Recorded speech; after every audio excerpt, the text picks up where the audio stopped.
दोस्तों, जब IPS madam एक विधवा महिला बनकर जेल की सलाखों के पीछे जाती है, तो उसे पता चलता है कि जेल केवल अपराधियों की सजा का ठिकाना नहीं, बल्कि एक संगठित शोषण का अड्डा है।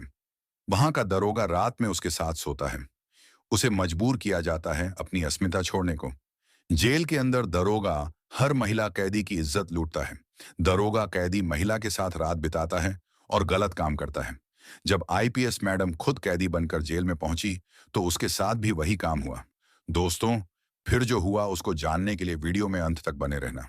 दोस्तों, रात के करीब 10 बजे थे। राजधानी के एक आलीशान सरकारी बंगले में आईपीएस भावना राठौड़ अपनी ऑफिस फाइलों के बीच बैठी थी। कमरे में हल्की रोशनी थी, खामोशी घनी थी, और टेबल पर पड़ी एक मोटी फाइल उनकी नजरें बार बार अपनी ओर खींच रही थी। उस फाइल पर मोटे अक्षरों में लिखा था, गोपनीय महिला जेल अनियमितता रिपोर्ट। भावना ने धीमी सांस ली और फाइल खोली। पहला ही पन्ना उनकी रूह को झकझोर गया। दरोगा रंजीत यादव द्वारा महिला कैदियों के साथ यौन शोषण, शारीरिक हिंसा और मानसिक उत्पीड़न। नीचे एक अज्ञात स्रोत द्वारा भेजी गई 2 तस्वीरें और एक ऑडियो क्लिप की ट्रांसक्रिप्ट थी। भावना का मन अंदर तक हिल गया। यह सिर्फ ड्यूटी नहीं थी, यह इंसानियत का मामला था। सरकारी चैनलों से जांच करवाने में वक्त लगेगा, भावना ने खुद से कहा, पर इन औरतों की चीखें तब तक इंतजार नहीं कर सकती। कुछ ही घंटों में निर्णय ले लिया गया। भावना ने एक योजना तैयार की। वह खुद जेल में जाएगी, लेकिन अपने असली रूप में नहीं। वह गौरी बनेगी, एक 35 वर्षीय विधवा महिला जिस पर पति की हत्या का झूठा आरोप है। नकली एफआईआर, नकली कोर्ट रिमांड, सब तैयार किया गया। बहुत कम अधिकारियों को इसकी जानकारी थी। 3 दिन बाद जेल के बड़े लोहे के गेट से एक पुलिस जीप अंदर दाखिल हुई। जीप से एक कमजोर सी दिखने वाली महिला उतरी। उसकी आंखों में डर था, चाल में लाचारी। फटे कपड़े, सिर पर पल्लू और कलाई से झूलती टूटी चूड़ियां। वह थी आईपीएस भावना, जो अब गौरी बन चुकी थी। जेल की पहली रात असहनीय थी। सीलन भरी कोठरी, सड़ी हुई दाल और गालियां देती महिला प्रहरी। भावना ने हर क्षण को महसूस किया, क्योंकि यहीं से मिशन की शुरुआत होनी थी। दूसरे दिन एक औरत ने धीरे से पास आकर कहा, बहन, नए आई हो, ज्यादा बोलना मत। दरोगा की नजर पड़ गई तो समझो खत्म हो गई। वह महिला थी रुबीना, जो पिछले 4 सालों से बिना सुनवाई जेल में थी। क्यों? भावना ने मासूमियत से पूछा। रुबीना की आंखें छलक उठी। वह रात में औरतों को बुलाता है, जो नहीं जाती उसे पीटता है या खाने में कुछ मिला देता है। उस रात भावना ने तय किया, अब हर दर्द को अपनी आंखों से देखेगी। उसने कोठरी की दरारों में एक छोटा कैमरा छुपा रखा था। उसकी वर्दी और असली पहचान जेल के बाहर ड्राइवर सतीश के पास सुरक्षित थी। तीसरी रात दरोगा रंजीत पहली बार सामने आया। लंबा भारी शरीर, आंखों में वासना की आग और चेहरे पर सत्ता का घमंड। नई हो? उसने सवाल किया। भावना ने सिर झुका लिया। नाम गौरी। आवाज इतनी धीमी थी कि शायद दीवारें भी ना सुन पाएं। दरोगा ने उसकी ठुड्डी पकड़कर चेहरा ऊपर किया और मुस्कुराया। अच्छा है, नई हवा आएगी जेल में। उसकी नजरें बता रही थीं कि जल्द ही वह गौरी को भी उसी रास्ते पर ले जाएगा जिस पर कई औरतें टूट चुकी थीं। भावना ने कैमरे की रिकॉर्डिंग चेक की। सब सही चल रहा था, लेकिन यह सिर्फ शुरुआत थी। उस रात कोठरी में नींद नहीं आई। चारों ओर से आती सिसकियों की गूंज और दिल में उबाल मारती क्रांति एक नई ऊर्जा पैदा कर रही थी। भावना ने बंद मुट्ठी खोली और खुद से वादा किया, अब किसी की सिसकियां दबेंगी नहीं। अब दरिंदों के दिन गिने जा चुके हैं। जेल के गलियारों में उस रात अजीब सी खामोशी थी। हवा जैसे रुक गई हो, दीवारों में भी सिसकियां अटकी हों। भावना, जो अब भी गौरी के भेष में थी, कोठरी की कोने में बैठी अपनी सोच में डूबी थी। 3 दिन बीत चुके थे, लेकिन जिस भयावहता की कल्पना उसने की थी, वह असलियत में और भी ज्यादा डरावनी थी। अचानक गेट खुला। 2 प्रहरी अंदर आए और बोले, 114 नंबर, बाहर चलो, साहब ने बुलाया है। 114 नंबर यही था, गौरी यानी भावना का नंबर। भावना ने भीतर से खुद को संभाला और बाहर निकल आई। उसे जेल के उस हिस्से में ले जाया गया जिसे आम कैदियों के लिए निषिद्ध माना जाता था। वहां था दरोगा रंजीत यादव का कमरा। एक आलीशान ऑफिस, दीवारों पर तस्वीरें, मेज पर रखी शराब की बोतल और एक कोने में आरामदेह सोफा। जेल के भीतर एक अलग ही दुनिया। आओ नई रानी, रंजीत ने कुर्सी पर बैठे बैठे कहा। नाम क्या बताया था? गौरी? अच्छा नाम है, लेकिन अब तुम्हारा नाम वही होगा जो मैं बुलाना चाहूं। उसकी आंखों में वैश्यपन था। भावना ने नजरें नीची कर ली, लेकिन भीतर ही भीतर उसकी नसें तन चुकी थीं। कैमरा अब भी चालू था। उसके चूड़ी में छुपा हुआ माइक्रो कैमरा सब रिकॉर्ड कर रहा था। रंजीत ने आगे बढ़कर उसकी ओढ़नी खींचनी चाही, लेकिन तभी भावना एक झटका देकर पीछे हट गई। डरती हो? जी, भावना ने कांपती आवाज में कहा। रंजीत हंसा। अभी तो शुरुआत है गौरी, यहां डरने की नहीं, आदत डालने की जरूरत होती है। उसने बेल बजाई। एक महिला प्रहरी अंदर आई। रंजीत ने कहा, इसे वीआईपी बैरक में रखो, मेरी नजर के नीचे। भावना को एक नई कोठरी में डाल दिया गया। थोड़ी बड़ी, थोड़ी साफ, लेकिन एक जाल की तरह, जहां हर कोना दरोगा की निगाहों में था। रात के 2 बजे थे। दरवाजा खुला। रुबीना चुपचाप अंदर आई। गौरी बहन, रात में सावधान रहना, वह कभी भी आ सकता है। कई औरतें इसी कोठरी से टूटी हैं। भावना की आंखें छलक उठी, लेकिन आवाज में दृढ़ता थी। तुम्हारी आवाज अब सिर्फ दीवारों से नहीं टकराएगी रुबीना, मैं वादा करती हूं। अगली 2 रातें दरिंदगी और डर की सीमाओं को पार करने वाली थी। दरोगा ने गौरी को अपने करीब लाने की हर कोशिश की। कभी मीठे बोल, कभी जबरदस्ती, कभी धमकी। लेकिन भावना हर बार झुककर, डरकर, रोकर भी अपने लक्ष्य को और पास ले आती। उधर जेल के बाहर ड्राइवर सतीश हर दिन एक वकील के भेष में जेल के पास मंडराता। हर फुटेज को सुरक्षित करता, मीडिया और उच्च अधिकारियों से संपर्क बढ़ाता। और फिर चौथी रात आई। वो रात जब दरोगा ने साफ साफ कह दिया, आज की रात तेरी परीक्षा की रात है, या तो मेरी होगी या फिर तेरा वजूद मिटा दूंगा। भावना की कोठरी का दरवाजा खुला, लेकिन इस बार वह अकेली नहीं थी। उसके पास एक छोटी डिवाइस थी जो सिग्नल भेजकर सतीश को संकेत देती थी। जैसे ही दरोगा उसके पास पहुंचा और ज्यादती की कोशिश की, भावना ने डिवाइस सक्रिय कर दी। जेल के बाहर खड़ी गाड़ी में सतीश अलर्ट हो गया। पुलिस कमिश्नर, महिला आयोग और 2 पत्रकारों को लेकर वह तुरंत रवाना हुआ। जेल की अंधेरी रात अब उजाले की आहट सुनने लगी थी। भावना अब भी गौरी के चेहरे में थी, लेकिन उसकी आंखों में क्रांति की आग साफ चमक रही थी। जेल की उस तीसरी रात का अंधकार कुछ अलग था। हवा भारी थी। दीवारों में सिसकियां नहीं, अब चुप्पी थी। एक साजिश की चुप्पी। गौरी अब भावना नहीं लग रही थी। वह अब भीतर ही भीतर एक चक्रवात बन चुकी थी। उसका मिशन अब एक मोड़ पर पहुंच चुका था, जहां से वापस लौटना नामुमकिन था। रात के 11 बजे थे। दरोगा रंजीत यादव शराब के नशे में डूबा हुआ अपने कमरे से निकलकर सीधा उस वीआईपी कोठरी की ओर बढ़ा, जहां गौरी थी। उसके हाथ में शराब की बोतल, आंखों में हवस और जेब में एक चाबी थी। उस कोठरी की गेट के बाहर 2 प्रहरी तैनात थे, लेकिन एक इशारे पर वह रास्ता छोड़ देते थे। रंजीत ने दरवाजा खोला। आज कोई बहाना मत बनाना गौरी, आज तू मेरी होगी, चाहे जोर से चीखना पड़े या चुपचाप मानना पड़े। भावना ने डरते हुए 2 कदम पीछे खिसकते हुए कहा, मैं आपकी सेवा को तैयार हूं साहब, बस थोड़ी दया दिखाइए। रंजीत ने दरवाजा बंद किया। अंदर अब कोई तीसरा नहीं था। तभी भावना ने धीरे से कमर के पीछे लगे बटन को दबाया। लाइव फीड चालू हो गया। ड्राइवर सतीश ने ठीक उसी वक्त वीडियो को ऑनलाइन शेयर करना शुरू कर दिया। रंजीत ने जैसे ही भावना के करीब आने की कोशिश की, भावना ने कहा, पहले आपकी सेवा करूं या वह बताऊं जो मैं जानती हूं। रंजीत ठिठक गया। क्या मतलब? भावना अब सीधी खड़ी हो गई। चेहरे से डर नहीं, बल्कि आग झलक रही थी। मैं जानती हूं तुम इस जेल में सिर्फ वर्दी नहीं, एक पूरा रैकेट चलाते हो। तुमने रुबीना, शबनम और कई औरतों को ना सिर्फ शारीरिक बल्कि मानसिक गुलाम बनाया।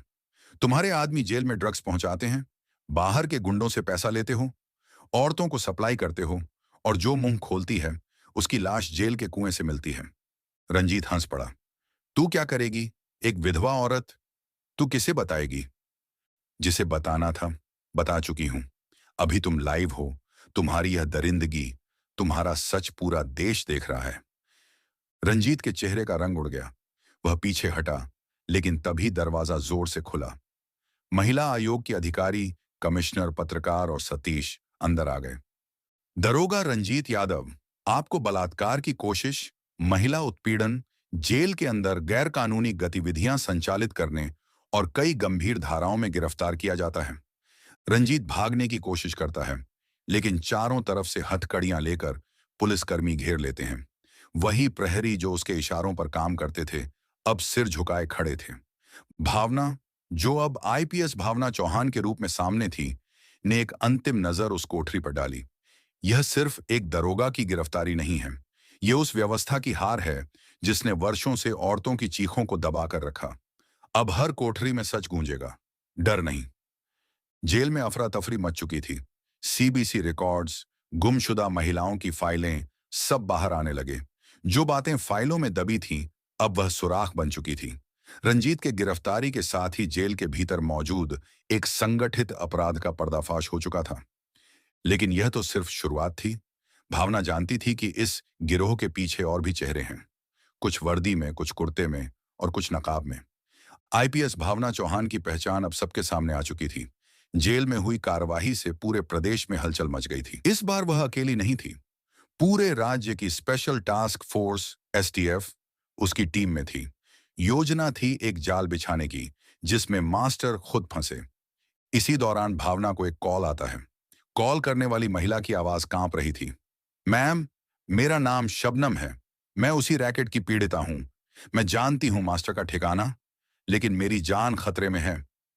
भावना उस कॉल को गंभीरता से लेती है और अगले ही दिन भेष बदलकर बिना सरकारी गाड़ियों के उस महिला से मिलने निकलती है। शबनम उसे एक पुराने फार्म हाउस पर लेकर जाती है, जहां राघव त्रिपाठी अक्सर अपनी विशेष पार्टियों का आयोजन करता है। वहां मौजूद कैमरों, गार्ड्स और सीक्रेट दरवाजों को देखकर भावना सन्न रह जाती है। यह फार्म हाउस नहीं, एक अत्याचार का किला था। वहीं दूसरी ओर राघव त्रिपाठी को भनक लग चुकी थी कि भावना उसके पीछे है। उसने अपने गुर्गों को आदेश दे दिया था, इसे जिंदा मत छोड़ना, आईपीएस है, परतें उधेड़ देगी। भावना अब एक ऐसे खेल में उतर चुकी थी जहां उसकी जान, उसकी वर्दी और उसका मिशन तीनों दांव पर थे। लेकिन उसका निश्चय अटल था, अब कोई और गौरी नहीं बनेगी। फार्म हाउस पर किए गए दौरे और शबनम की गवाही ने भावना को वह धागा थमा दिया था जिससे पूरे रैकेट की जड़ें खोली जा सकती थीं। लेकिन अब खेल बहुत बड़ा और बहुत खतरनाक हो गया था। राघव त्रिपाठी जैसा नेता न सिर्फ ताकतवर था, बल्कि चालाक भी। एसटीएफ के पास अब पर्याप्त सबूत थे, लेकिन हर कदम फूंक फूंक कर रखना था। एक छोटी सी चूक और न सिर्फ भावना का मिशन, बल्कि जान भी खतरे में पड़ सकती थी। एक शाम जब भावना अपनी टीम के साथ ऑपरेशन की रूपरेखा तैयार कर रही थी, तभी एक एक्सप्रेस डिलीवरी वाला एक पार्सल लेकर आता है। उस डिब्बे में एक जली हुई साड़ी और साथ में एक धमकी भरा पत्र था। जो आग तूने हमारे अड्डे में लगाई है, वही आग तुझे और तेरे मिशन को राख कर देगी। तू सिर्फ आईपीएस नहीं, अब हमारी दुश्मन है। अगला नंबर तेरा है। भावना ने पत्र को पढ़ा, लेकिन उसका चेहरा ना डरा, ना कांपा। उसकी आंखों में अब युद्ध का दहकता हुआ संकल्प था। अगले ही दिन एक गुप्त सूचना मिलती है कि राघव त्रिपाठी ने एक विशेष पार्टी का आयोजन किया है, जिसमें विदेशी मेहमानों को प्रदर्शन दिखाने के लिए 5 लड़कियों को जेल से फार्म हाउस ले जाया जा रहा है। भावना समझ चुकी थी, यही मौका है, अब नहीं रुका जा सकता। रात 9 बजे ऑपरेशन काली रात शुरू होता है। भावना पूरी टीम के साथ फार्म हाउस की तरफ रवाना होती है, लेकिन रास्ते में एक पुल पर ट्रक आकर उनकी गाड़ी से टकरा जाता है। ड्राइवर सतीश की मौके पर ही मौत हो जाती है। भावना बुरी तरह घायल हो जाती है, लेकिन होश में रहती है। ये एक सोची समझी साजिश थी। ट्रक ड्राइवर बाद में पकड़ा जाता है और पूछताछ में बताता है कि उसे ऊपर से आदेश था, आईपीएस मैडम को रोकना है, कैसे भी हो। भावना को तुरंत अस्पताल ले जाया जाता है, लेकिन ऑपरेशन अब अधूरा नहीं छोड़ा जा सकता था। होश में आते ही वह दर्द से कराहते हुए कहती है, मेरे साथियों को कॉल करो, ऑपरेशन जारी रहेगा। मैं खुद चलूंगी, चाहे स्ट्रेचर पर क्यों ना जाना पड़े। हॉस्पिटल से निकलते वक्त भावना का चेहरा सफेद पट्टियों से ढका था, लेकिन उसकी आंखों में लौ थी। एसटीएफ की टीम ने पूरा फार्म हाउस चारों तरफ से घेर लिया। अंदर पार्टी चल रही थी। विदेशी मेहमान, राघव, उसके गुर्गे, सब अनजान थे। जैसे ही घड़ी ने रात के 12 बजे दरवाजे टूटे, गोलियां चली, चीख पुकार मच गई। राघव त्रिपाठी को पीछे के दरवाजे से भागते वक्त गिरफ्तार कर लिया गया। वहां से 5 लड़कियां आजाद कराई गईं, जिनमें से एक रुबीना थी, जो पहले मरी हुई घोषित कर दी गई थी। यह सिर्फ एक छापा नहीं था, यह एक क्रांति थी। भावना के संघर्ष ने यह दिखा दिया कि जब एक औरत न्याय के लिए उठती है, तो सिस्टम की चूलें हिल जाती हैं। उसने ना सिर्फ फार्म हाउस से लड़कियों को निकाला, बल्कि पूरे प्रदेश में मानव तस्करी और जेल रैकेट के जड़ों को उखाड़ फेंका। लेकिन युद्ध अब भी बाकी था, क्योंकि राघव जैसे कई मास्टर अभी भी सत्ता की छाया में छिपे थे, और भावना का अगला कदम होगा उनकी पहचान उजागर करना। आईपीएस भावना चौहान के ऑन ऑपरेशन काली रात की सफलता के बाद देश भर में टहलका मच गया। हर न्यूज चैनल, हर अखबार उसकी बहादुरी की मिसाल दे रहा था। लेकिन भावना जानती थी कि युद्ध अभी पूरा नहीं हुआ। राघव त्रिपाठी जैसे दरिंदे सिर्फ एक मोहरा थे। असली युद्ध उस मानसिकता से था जो सत्ता की आड़ में औरतों को वस्तु समझती थी। राघव की गिरफ्तारी के बाद न्यायालय में सुनवाई शुरू हुई। कोर्ट के बाहर जनता का हुजूम नारे लगा रहा था, आईपीएस भावना जिंदाबाद, लोग बलात्कारियों को फांसी दो, जरेनिया नेताओं की आड़ में पाप नहीं चलेगा। भावना खुद कोर्ट में पेश हुई। उसने मजबूती से कहा, माननीय न्यायालय, मैं बताना चाहती हूं कि राघव त्रिपाठी जैसे अपराधियों को समाज में सम्मानित नेता के रूप में देखने की भूल हमारी सबसे बड़ी चूक रही है। इन्हीं लोगों ने जेल को शोषण का अड्डा बना दिया था। इन्हीं लोगों ने महिला कैदियों को बलात्कार, तस्करी और ड्रग्स के जाल में धकेला। मैं आज कोर्ट से आग्रह करती हूं कि इस अपराधी को सिर्फ कानून के अनुसार नहीं, इंसानियत के अनुसार सजा दी जाए। भावना के बयान के बाद कोर्ट में सन्नाटा छा गया, लेकिन गवाहों, वीडियो फुटेज और जब्त रिकॉर्ड के चलते अदालत ने राघव त्रिपाठी को बलात्कार, मानव तस्करी, हत्या की साजिश और भ्रष्टाचार जैसे संगीन अपराधों में आजीवन कारावास की सजा सुनाई। यह फैसला सिर्फ एक इंसाफ नहीं था, बल्कि पूरे सिस्टम को एक संदेश था, सत्ता का दुरुपयोग अब नहीं चलेगा। भावना को गृह मंत्रालय की ओर से शौर्य पदक से नवाजा गया, लेकिन वह कोई उत्सव नहीं मनाना चाहती थी। वह सीधे उन लड़कियों से मिलने गई जिन्हें उस रैकेट से आजाद कराया गया था। रुबीना, शबनम और बाकी लड़कियां अब पुनर्वास केंद्र में थीं। उन्होंने भावना को देखते ही कहा, मैम, आपने हमें इंसान होने का एहसास दिलाया। आपने वह किया जो हमारे अपने भी नहीं कर पाए। भावना की आंखें भर आईं। उसने उन्हें गले लगाया और कहा, अब तुम सिर्फ बची हुई जिंदगी नहीं, नई जिंदगी जियोगी। कुछ महीने बाद भावना को केंद्र सरकार से एक प्रस्ताव मिला, राष्ट्रीय महिला सुरक्षा आयोग की विशेष अध्यक्ष बनने का। पर उसने विनम्रता से मना कर दिया। वह जानती थी उसका असली मैदान वहीं है जहां जुल्म होता है, जहां इंसाफ की जरूरत है। एक रिपोर्टर ने भावना से आखिरी सवाल पूछा, मैम, क्या आपको डर नहीं लगता इतने ताकतवर दुश्मनों से? भावना मुस्कुराई और बोली, जब एक औरत विधवा बनकर जेल जा सकती है, तो कोई भी औरत सिस्टम बदल सकती है। और उसी मुस्कान के साथ इंसाफ की एक नई सुबह शुरू हो गई। तो दोस्तों, इस वीडियो में बस इतना ही। अगर आपको यह वीडियो पसंद आया हो, तो इसे लाइक करना बिल्कुल ना भूलें। आपका एक लाइक हमें और बेहतरीन कंटेंट बनाने की प्रेरणा देता है। इस वीडियो को अपने दोस्तों और परिवार के साथ शेयर करें। हो सकता है ये वीडियो किसी की मदद कर सके।